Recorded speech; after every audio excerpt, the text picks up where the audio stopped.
Alors, le philosophe qui va maintenant nous intéresser, c'est Épicure.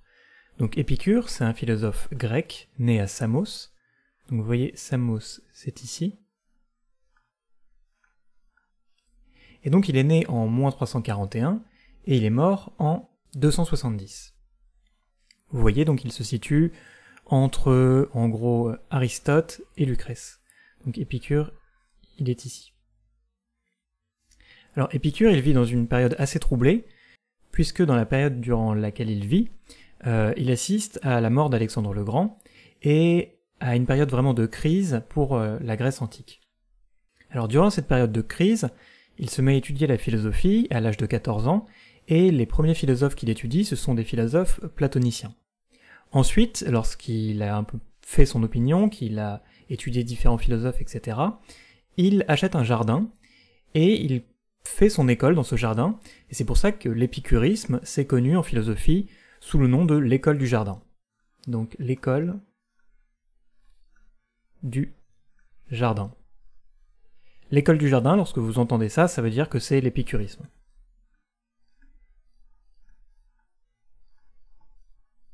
L'épicurisme. Et donc l'épicurisme, comme son nom le laisse entendre, c'est la doctrine d'Épicure. Donc nous, ce qui va nous intéresser, plus précisément maintenant, c'est la doctrine d'Épicure concernant l'éthique, concernant la morale. Comment être heureux pour Épicure? Donc, comment être heureux, il le décrit dans une œuvre qui s'appelle La Lettre à Ménécée. La Lettre à Ménécée.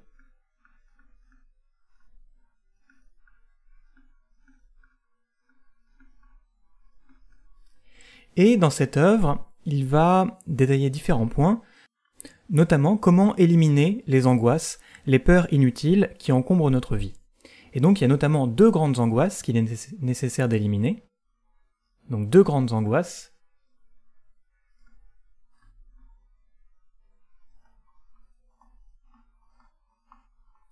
Qui sont la peur des dieux et la peur de la mort.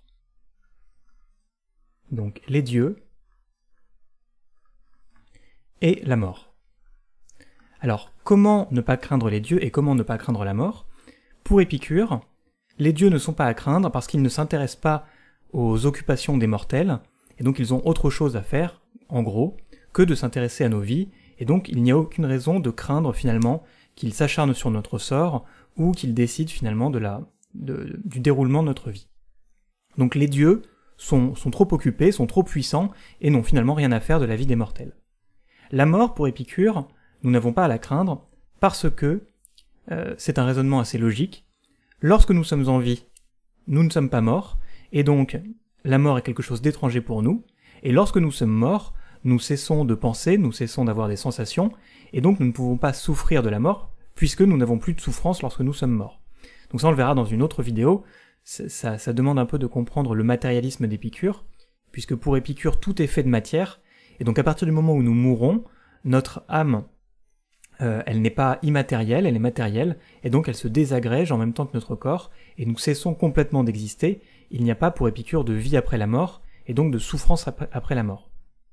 Donc une fois qu'on a résolu ces deux grandes angoisses, ces deux grandes peurs, la peur des dieux et la peur de la mort, on peut s'intéresser à la question de savoir comment vivre notre vie.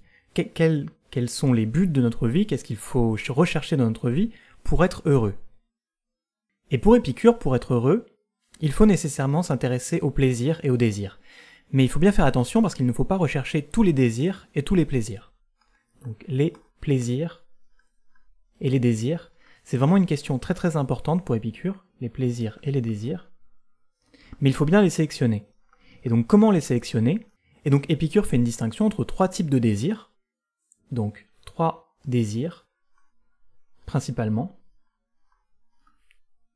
Les désirs naturels et nécessaires. Naturels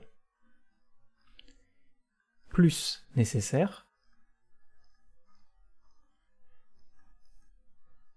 Par exemple, c'est simplement boire, manger, dormir. Vous voyez les choses essentielles à la vie. Donc vraiment le plus basique. C'est-à-dire, à ce stade-là, il n'y a pas de préférence, il n'y a pas de sélection vers par exemple une boisson en particulier, etc. C'est vraiment, pour ainsi dire, un besoin. Ensuite, il y a les désirs naturels et non nécessaires. Donc naturel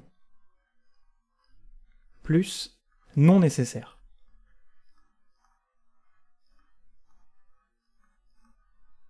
Et donc ces désirs naturels mais non nécessaires, ça va être par exemple des choses qui sont essentielles à la vie, mais avec une préférence.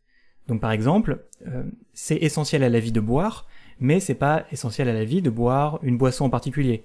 Par exemple du coca, ou de l'ice tea, ou quelque chose comme ça. C'est-à-dire à partir du moment où vous sélectionnez une boisson en particulier, vous faites une préférence, vous choisissez quelque chose qui n'est pas nécessaire.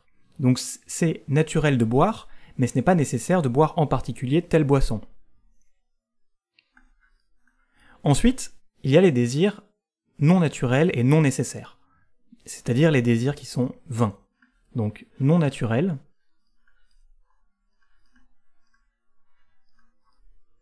et non nécessaires.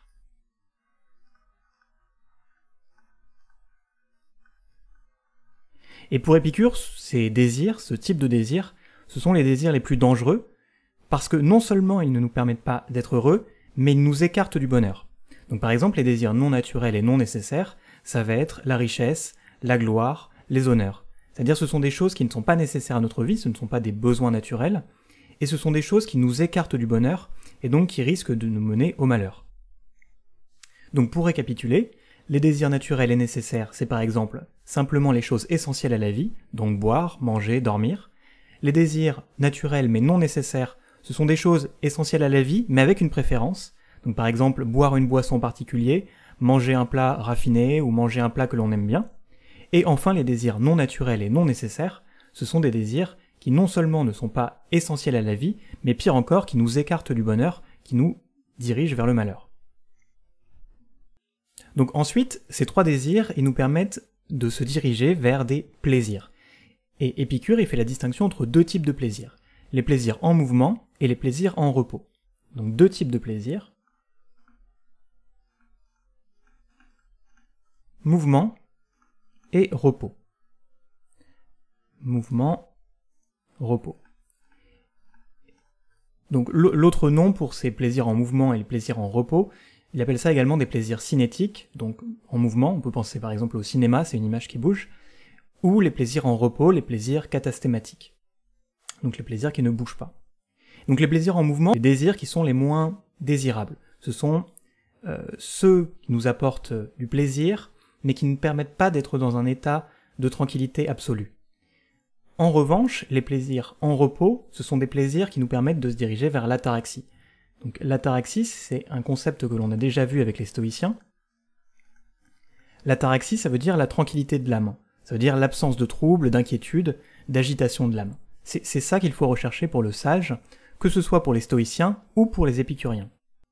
Et donc, on le voit, avec ces trois désirs et ces deux plaisirs, ça nous fournit vraiment une sorte de trame, une sorte de guide pour vivre la vie la plus sage possible, la plus ordonnée, et celle qui nous permet de se diriger le plus vers finalement le bonheur. Et donc on le voit, l'épicurisme, c'est une doctrine finalement qui n'est pas très très loin, qui n'est pas très très éloignée du stoïcisme. Généralement on fait vraiment la distinction entre l'épicurisme et le stoïcisme, en disant que l'épicurisme c'est une sorte de doctrine du bon vivant, de celui qui aime bien manger, bien vivre, etc. Alors qu'en réalité l'épicurisme c'est une doctrine qui est beaucoup plus austère qu'on pourrait le croire, puisque, en définitive, le sage épicurien peut vivre très très simplement, avec simplement donc les plaisirs, les désirs naturels et nécessaires. C'est-à-dire, au minimum, il pourrait vivre par exemple avec du lait caillé ou un crouton de pain. C'est vraiment le minimum requis pour vivre, sans aucune préférence pour une boisson en particulier ou un aliment en particulier, vous voyez. C'est ce qui lui permet de survivre. Le sage épicurien, en survivant de cette manière, il peut être heureux, parce qu'il sait faire la distinction entre ce qui est naturel et nécessaire, naturel et non nécessaire, et donc le pire des désirs, le non naturel et le non nécessaire. Donc voilà, j'espère que ça vous aura permis d'un peu mieux comprendre la doctrine d'Épicure concernant le bonheur.